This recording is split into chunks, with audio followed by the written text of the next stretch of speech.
O universo do Batman está repleto de figuras marcantes e misteriosas, que conquistam a atenção dos fãs e os deixam curiosos para saber mais. E falando deles, não dá para esquecer o Azrael.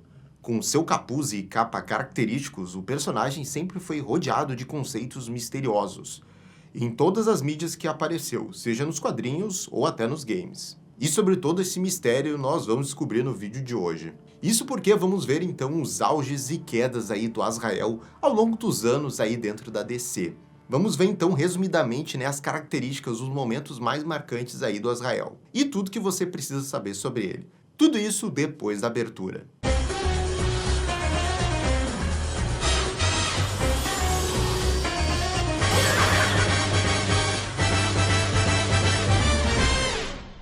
E galera, você já sabe, né, só antes da gente começar o assunto principal aqui desse vídeo, já vai deixando o seu Azra like, Azra comentário, eu acho que assim fica bom. Deixa aqui nos comentários, né, a primeira vez que você ficou sabendo desse personagem, né, como que você conhece ele, deixa aqui nos comentários que isso ajuda sempre os nossos vídeos aqui no YouTube. Valeu mesmo. Dito isso, então, como eu comentei ali na abertura, se tem uma coisa que chama atenção, né, no Azrael é o seu visual. Com toda aquela armadura, a capa, as garras que ele tem. E ele transborda uma coisa, a década de 90, que foi onde foi a sua criação. Que é exatamente quando ele teve, então, a sua primeira aparição criado pelo lendário roteirista Dennis O'Neil, da minissérie de 92 intitulada Batman, a Espada de Azrael. Na história, somos apresentados ao vigilante Azrael, que com sua espada flamejante vai ao encontro do mafioso Charlton Leha. A missão dá errado, resultando então no vigilante se ferindo fatalmente, mas conseguindo chegar ao encontro do seu filho. O Azrael que vimos era Ludovic Valley, que revela a seu filho, Jean Paul, que ele era parte de uma linhagem de assassinos justiceiros da Ordem de Saint-Dumas, que usavam a imagem do deus da morte, Azrael. Então, já nessa primeira minissérie aqui, a gente é apresentado esse conceito de que o manto do Azrael não pertence a uma pessoa só. E ele funciona mais como aquele tipo de personagem legado. Agora, sabendo a verdade sobre seu pai e seu legado, Jean Paul Valley vai para a Suíça, onde é recebido por Nomos, um tipo de troll que explica que o Jean Paul teve um treinamento hipnótico desde a sua infância, algo que estava adormecido nele. Enquanto isso, o Batman investiga o império criminoso de Leha, o que também o leva para a Suíça, onde imediatamente tem seu helicóptero atacado pelo mafioso. Com isso, Leha se vê com o avatar do demônio Bis. E esse Bis, então, sem muitas piadas aqui, ele vai funcionar então como esse arqui-inimigo, esse grande vilão aí do Azrael.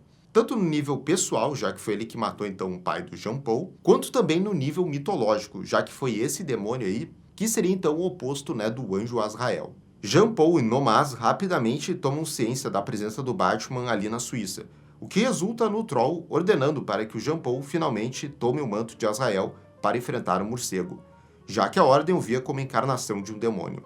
O novo e inexperiente Azrael então veste o traje de seu pai e parte para a ação, mas acaba perdendo a luta e fugindo. Com essa derrota, ele resolve que precisa de melhorias. E é aqui que vemos pela primeira vez o traje clássico do Azrael. E esse traje realmente ele é lindo demais. Toda a armadura ali vermelha, douradona, a capa ali que como se fossem asas de um anjo. É um design, né, muito perfeito. Enquanto isso, o Batman investiga a fundo a Ordem de Saint-Dumas, descobrindo todo o passado da organização e a longevidade de sua linhagem. A história então mostra o Leha, que agora vestido o traje de Bis, resolve ir atrás dos últimos membros sobreviventes de Saint-Dumas. Sabendo disso, o Jean Paul e Nomaz vão ao encontro de um dos antigos membros da Ordem, mas é tarde demais e o Bis está lá, matando violentamente o homem, e agora partindo para cima do Jean Paul. Contudo, quem tá ali também é o Batman, e ele imediatamente o reconhece, assim se preparando para agir contra Bis. Mas sem tempo para trocar o uniforme, ele adentra o hospital como Bruce Wayne mesmo.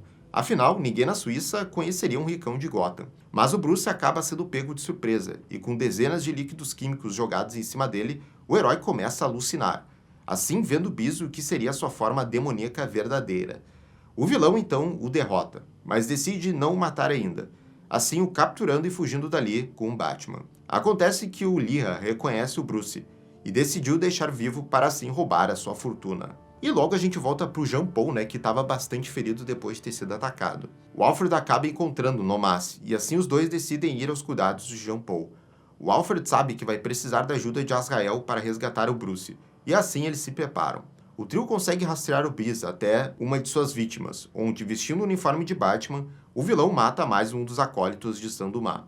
Mas ao chegar com estilo, o Azrael deixa bem claro que não vai deixar barato. E aqui a gente vê que ele realmente é um cara bem violento. Ao contrário do Batman, ele não tem código de conduta envolvendo matar, e vai fatiando aqui com sua espada flamejante todo mundo que entra em seu caminho. Ele consegue chegar até Bis, que ainda vestido o uniforme do Homem-Morcego, consegue fugir. Vamos para o subsolo de uma refinaria de petróleo, que é onde o Lyra mantém o Bruce preso, a fim de torturá-lo. Mas antes que o vilão possa executar o Batman, é Azrael quem aparece, trazendo consigo um mar de chamas. Sem esforço e com um elemento da surpresa, o anti-herói consegue finalmente matar Bis, assim vingando seu pai. Mas o Bruce ainda estava preso, e com todo o fogo rodeando, ele não duraria muito. Assim o Alfred implora para que Azrael o salve, mas Nomaz imediatamente o proíbe. E como avatar então do anjo Azrael, o papel dele é ser um agente da vingança e não ficar salvando pessoas. Até porque isso é contra o código de Sandu-Ma. Mas ele ignora o Troll, assim adentrando as chamas e salvando Bruce. Contudo, o Jean Paul ainda se recusa a salvar Lyra, entrando em conflito ético com Batman, algo que aconteceria muito ao decorrer dos anos. A fábrica então explode e assim a história termina, com Azrael não se vendo como anjo, e sim um homem, o homem que honra o legado de seu pai. E é então nessa minissérie que o Azrael então é apresentado em definitivo dentro do lore do Batman. Vale lembrar então que após os eventos dessa minissérie da Espada de Azrael, o Jean Paul decide se manter agora como vigilante em Gotham, que sob a vigilância ali do Batman, ele aceita então trabalhar de uma forma, digamos, mais pacífica aí. Mas o seu verdadeiro auge é o que vamos ver agora numa das histórias mais icônicas do Batman nos anos 90, a Queda do Morcego. E a gente já falou bastante aqui no canal como é essa saga, né? E até como ela começou, com o recém-chegado em Gotham, né, o Bane, libertando todos aqueles prisioneiros lá de Arkham. E com todo esse plano ele consegue enfraquecer e muito o Batman, e no final dessa primeira parte da saga da Queda do Morcego, o Bane quebra a coluna do herói. Agora, fisicamente incapaz de seguir a sua missão, o Bruce e o Robin Tim Drake chegam à conclusão de que Gotham precisará de um Batman, enquanto o Bruce se recupera. E aí que entra o nosso Jean Paul Valley. Isso é muito polêmico porque, na verdade, poderia ser o Tim Drake, né, que já era o Robin. Mas o Bruce prefere lá o Jean Paul, já que ele já estava vendo ali esse jovem vigilante há algum tempo. Ele acredita, então, que o Jean Paul estava à altura dessa missão, mas que tinha uma condição, ele não poderia enfrentar o Bane. Assim, o Jean Paul se torna o novo Batman, mas no momento em que ele veste o traje, as coisas começam a mudar. Jean Paul era um Batman diferente, agora regredindo às suas atitudes violentas e impulsivas, o que o leva a entrar em conflito direto com Robin várias vezes. Tudo isso fica pior quando o novo Batman enfrenta o Espantalho, já que o gás do medo estava mexendo nas alterações mentais que o Jean Paul tinha desde a sua infância como herdeiro da Ordem de Sandu-Ma, ele chega então a priorizar ir atrás dos vilões para ir bater neles ao invés de salvar pessoas. E para piorar isso ainda mais, alguns capangas do Bane então sequestram o pai do Tim Drake e também o interesse romântico do Bruce na época, a Doutora Chandra, o que leva então o Bruce e o Alfred a terem que sair então de Gotham, deixando assim o Jean Paul no comando com o Robin ali para cuidar de Gotham. Aí o negócio desanda de vez. Agora no comando da Batcaverna, o Jean Paul constrói um par de manoplas robóticas com garras, que implementadas em seu Bat-traje o tornam muito mais brutal e perigoso. Assim, o Jean Paul decide ir contra o pedido do Bruce e vai atrás do Bane. Os dois se enfrentam numa batalha, mas novamente é o Bane quem sai na vantagem, deixando o Jean Paul para morrer. Mas são justamente as novas manoplas que os salvam. Logo depois, o Tim confronta o Jean Paul sobre sua violência, o que ele responde dizendo que os métodos antigos do Bruce estão antiquados, e novos tempos pedem novas atitudes. E com isso, o Jean Paul simplesmente ele demite o Robin. É isso. Após essa batalha, o Jean Paul fica obcecado com a ideia de vencer o Bane e projeta todo um novo uniforme, uma versão armadura e mais ameaçadora do Batman. E assim sai em busca do vilão. Eles se enfrentam novamente, mas a sua obsessão por Bane e falta de preocupação com civis faz com que ele ignore o risco da vida de inocentes e foque somente no vilão, fazendo com que caiba ao Robin salvar os civis. Dessa vez as coisas são diferentes, e o Batman Jean Paul consegue derrotar o Bane, mas não o mata. Ele poupa sua vida, assim o enviando para a prisão de Blackgate, o que faz até o Tim admitir que talvez ele fosse sim digno do manto do morcego. Enquanto o Bruce ainda está se recuperando, o Jean Paul Valley então continua sendo o Batman nessa saga, o que a gente vê então na minissérie A Cruzada. que é a sequência direta então da queda do morcego, e que foca então nesse tempo do Azrael como o cruzado encapuzado. Nessa minissérie, vemos o declínio definitivo do Jean Paul, que se torna cada vez mais violento e insano, chegando a criar problemas com a polícia de Gotham diversas vezes, se afastando gradualmente de todos os elementos clássicos do Batman. E quanto mais edições saíam então focando nesse Batman anti-herói, mais os fãs sentiam falta do Bruce Wayne. E tudo chegou ao ápice quando o Jean Paul endoidou de vez, chegando a cair em confronto direto com Robin, quando o mesmo questionou seus métodos violentos. Para piorar, a identidade do Azrael começa a entrar em conflito com a personalidade do Batman, o que fez com que o Jean começasse a ter visões com os fantasmas de seus antepassados da Ordem de Saint-Dumas, incluindo seu próprio pai. Isso porque ele passou por uma espécie de lobotomia aí na sua infância, e a máscara que ele usa no momento interfere na sua personalidade. Assim, quando ele está usando a máscara do Batman, ele se comporta de uma forma diferente, por exemplo, quando ele está usando a máscara, por exemplo, do Azrael. Todo esse lance dos demônios internos do Jean Paul Valley e seus problemas psicológicos seriam presentes na maioria de suas histórias, sendo o principal obstáculo o qual o personagem precisaria superar. E as coisas tomam um rumo ainda pior quando Jean Paul cruza caminhos com o vilão Matadouro, um serial killer brutal que matava seus próprios parentes. Após falhar 2 vezes em capturá-lo, fazendo com que o vilão fizesse mais 2 vítimas, o Batman Jean Paul finalmente encontra o esconderijo do assassino. A batalha é levada até uma siderúrgica, onde, por fim, o Jean Paul deixa o vilão morrer, mas que acaba causando indiretamente a morte do seu último refém. O que sabemos que é algo, que o Batman jamais faria. Então aí ele realmente já está muito diferente do que seria o Batman. Bruce então finalmente volta para Gotham, e quando descobre o que o Jean Paul tem feito, fica a pé da vida. Ele volta com o traje de Batman clássico para enfrentar o novo Batman armadurado com a ajuda do Robin e Asa Noturna. O que termina com Jean Paul caindo no rio e desaparecendo por um breve período de tempo. Mas esse sumiço não dura muito, já que logo ele reaparece, agora vestindo uma versão vermelha e dourada do seu traje. Algo que lembra muito então o design do Azrael original. E aqui nesse ponto o Jean Paul está completamente fora de si.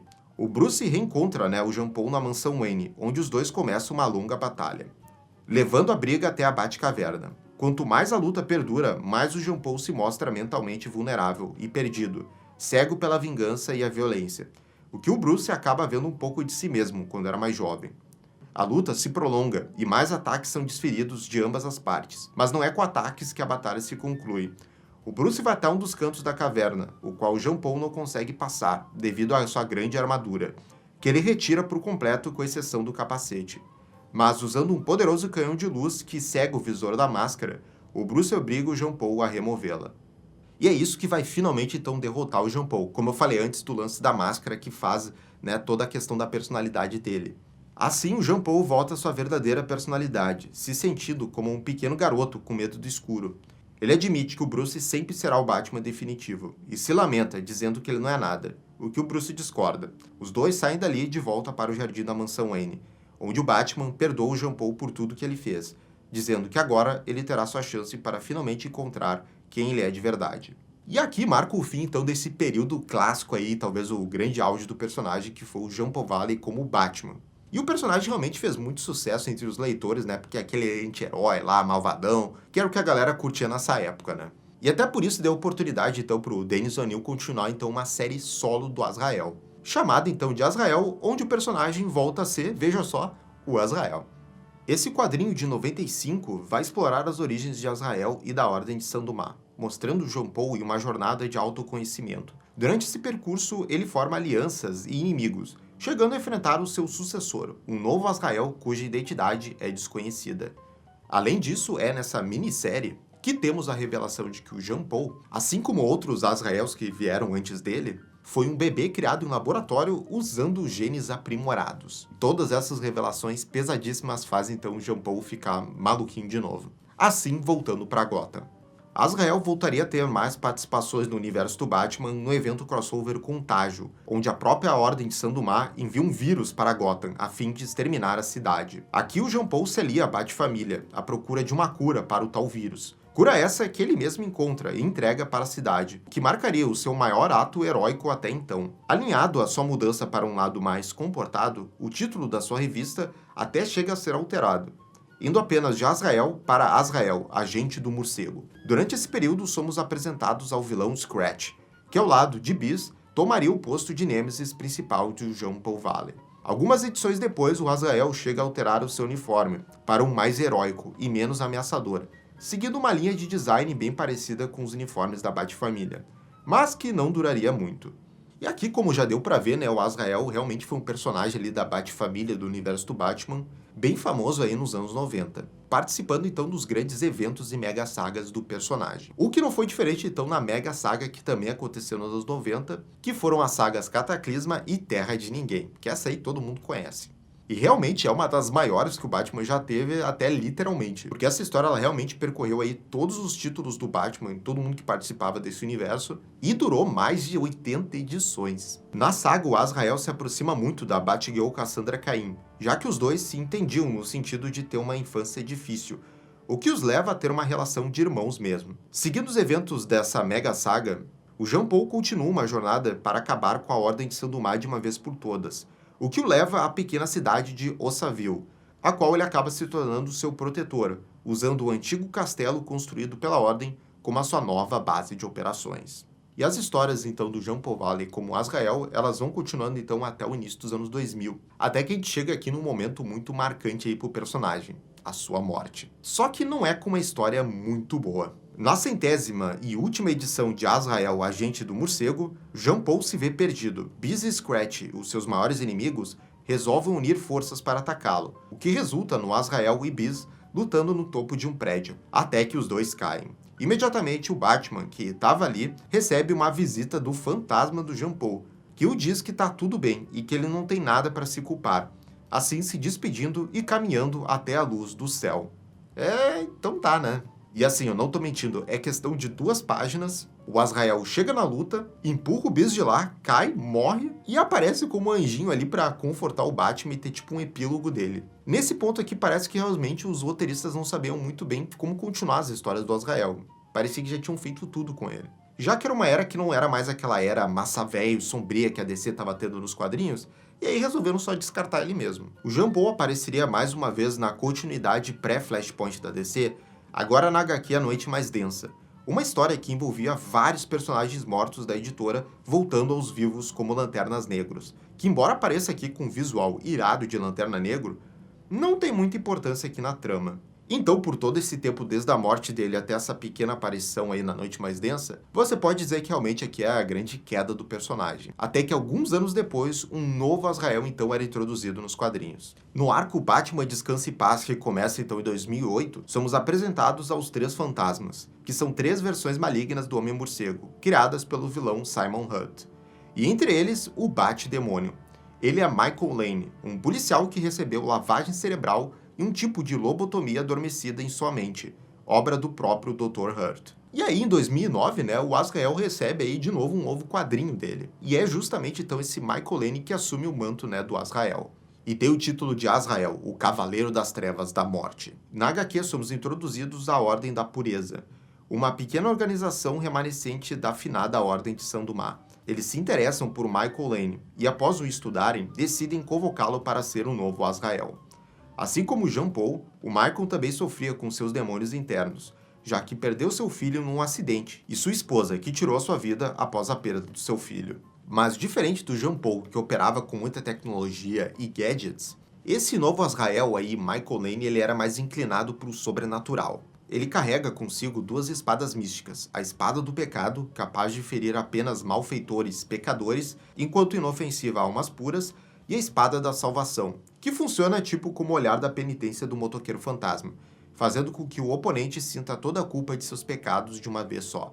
Além disso, seu traje é chamado de Traje das Dores, e amplifica o seu poder físico, embora consuma sua mente pouco a pouco. Após o fim da minissérie, esse Azrael teve a sua própria série regular, tendo início no mesmo ano. Essa série duraria 18 edições, seguindo essa ideia já estabelecida desde os anos 90, onde vemos o Azrael tendo que lidar com problemas mentais enquanto combate o crime. E aí, em 2011, chega o reboot, né, dos Novos 52 da DC, o que marcaria o fim, então, do nosso querido Michael Lane como Azrael nos quadrinhos. Já que, desde então, nos quadrinhos, as únicas coisas que aconteciam com ele eram pequenas aparições, né, em outras histórias. A partir, então, dessa época, o grande auge, né, do Azrael não seria, então, nos quadrinhos, mas em outras mídias. Mais especificadamente na franquia Arkham lá dos games. No game Arkham City, o Azrael Michael Lane pode ser visto nos observando no decorrer da campanha principal, deixando o símbolo no chão toda vez que nos aproximamos dele. Depois de alguns encontros, os símbolos formam um mapa que indica a localização do Azrael, onde ele e o Batman conversam sobre tempos sombrios que estão por vir. E ainda promete ao herói que eles se encontrarão novamente. E ele é um homem de palavra, porque então na sequência, no Arkham Knight, ele aparece novamente. Nesse game, o Azrael se torna um personagem jogável, enquanto passa por diversos treinos preparados pelo Batman a fim de testá-lo como um possível herdeiro para o manto do morcego. Por fim, é revelado que no cérebro do Michael Lane há um chip, implantado pela Ordem de Sandumar, o que possibilita um tipo de controle mental sobre o Azrael. As suas intenções são puras, mas a Ordem o influencia para que seu plano seja corrompido. Agora, a fim de ganhar a confiança do Batman apenas para matá-lo e assim tornar-se o novo guardião de Gotham. O jogo então nos bota no controle do Azrael de novo e nos dá duas opções: quebrar a própria espada e quebrar o juramento de Sandumar, assim renunciando à lavagem cerebral, ou atacar o Batman. Caso escolha a primeira opção, o Azrael prova o seu valor e se torna um aliado do herói. Mas caso escolha a segunda, o Azrael é derrotado e levado como preso para a polícia de Gotham. E vou dizer aqui que realmente é importante pro personagem estar num jogo grande assim, mas pelo hype que tinha lá no jogo do Arkham City, eu realmente esperava uma campanha principal muito melhor, ou até o Azrael sendo o vilão principal ali do Arkham Knight. Mas infelizmente essa foi a direção que eles foram, né? E outra aparição também que vale a pena mencionar do Azrael fora dos quadrinhos é na série Gotham. Aqui quem veste o manto não é o Jean Paul Valley e nem o Michael Lane, mas sim Phil Gallivan. Na série, a Ordem de Sandumar é vista apenas como uma lenda, e Azrael não é um manto passado de pessoa a pessoa, e sim apenas uma entidade mortal. O tio acredita ser esse Azrael, depois de ser capturado pelo Hugo Strange, que faz essa lavagem cerebral nele, e o aprimora fisicamente para usá-lo como um assassino mandado. Mas no final ele acaba sendo morto pelo Pinguim e seu parceiro Butch, enquanto o Azrael tentava matar o Bruce Wayne. E essas foram todas as aparições do Azrael aí fora da mídia dos quadrinhos, o que ajudou bastante a preservar o personagem no imaginário coletivo da galera. Nos quadrinhos, o Jean Paul Valley então voltaria à continuidade da DC, pós o reboot então dos Novos 52, nas páginas do quadrinho principal do Batman e também da série Robin Eternos. Nessa continuidade, o Jean Paul é o agente da Ordem de Sandumar e enfrenta o Capuz Vermelho, o Robin Vermelho e o Bane, que auxiliava então esses dois Robins a adentrar na prisão na terra natal do Bane. Agora no selo Rebirth, ele logo passaria pelo mesmo arco da sua versão pré-Flashpoint, aprendendo a renunciar à lavagem cerebral de Sandumar para assim buscar o seu passado e entrar numa jornada de autoconhecimento, até se aliar ao Batman para enfrentar Ascalon, uma inteligência artificial à la Ultron, criada pela Ordem de Sandumar. E é exatamente para enfrentar Ascalon que o Azrael recebe um novo traje. Novo para ele, mas familiar para os leitores, já que é exatamente o seu traje de Batman usado nos anos 90. Ao lado da Bat-família e com a ajuda da Zatanna, o Azrael faz um papel importantíssimo na batalha, assim finalmente vencendo o Ascalon. Em 2018, o Azrael ele toma um caminho inesperado. Ele deixa as ruas de Gotham rumo às estrelas. Ele faz parte, então, de uma das equipes da Liga da Justiça, na revista Liga da Justiça Odyssey. Ao longo de 25 edições, o Azrael se une a Estelar, Cyborg, a Lanterna Verde Jéssica Cruz e, surpreendentemente, Darkseid, a bordo de aventuras espaciais, servindo então como um grupo de renegados enfrentando ameaças completamente diferentes do que o Azrael estava acostumado no ambiente urbano de Gotham City. Por fim, a gente chega na sua HQ mais recente, uma incrível minissérie então de 6 edições, intitulada A Espada de Azrael. E você não tá se enganando porque é aquele mesmo nome que tinham feito nos anos 90. E é uma HQ muito boa. A história é como uma volta às origens do personagem, dando ao Jean Paul aquele seu visual característico dos anos 90, que ele tinha no início das suas publicações, onde o vemos vivendo agora num monastério, mais uma vez em uma jornada em busca de paz interior. A HQ traz também alguns elementos vindos do tempo do Michael Lane como Azrael, com destaque ao lado mais místico do personagem, acima do lado tecnológico, trazendo então um elemento religioso e tecnológico que inspirou a criação do personagem. Além disso, temos também a presença de uma nova antagonista, que segue os passos do Bane, após o personagem ter entrado em coma no arco Cidade de Bane. É uma HQ bem curtinha, mas que tem um traço muito bonito e uma bela história. Serve tanto para quem quer um ponto de partida aí para conhecer o personagem e estão apresentando a novos leitores, ou para quem é familiarizado com algumas histórias do personagem e que vai ver vários desses elementos aqui nessa HQ. E pessoal, esse então foi o auge e queda do Azrael, ou dos Azraels, como a gente pôde ver, né, durante o resumo daqui do personagem. É um personagem que teve bastante histórias e que poderia ter sido descartado lá no finalzinho lá dos anos 90, mas que continuou sendo reinventado porque realmente é um personagem com visual muito bom e que tem também várias camadas aí no elemento psicológico dele. E vamos ver se daqui a pouco ele pode aparecer em filmes, né, porque já apareceu em games ali, tá nas séries. Quem sabe ele aparece em algum filme, né? E galera, esse foi então o auge e queda do Azrael. E aí, gostaram, não gostaram? Deixe suas opiniões nos comentários. E clica no sininho de notificação para saber todas as novas atualizações aqui do canal. Até a próxima, gente. Tchau, tchau.